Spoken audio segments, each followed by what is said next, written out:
Ilagyan na natin ang ating patatas.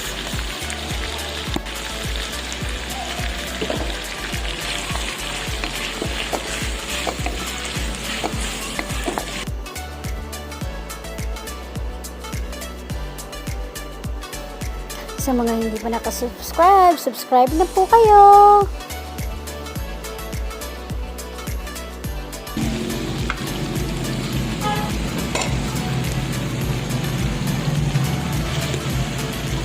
Pwede na natin ilagay ang ating Baguio beans.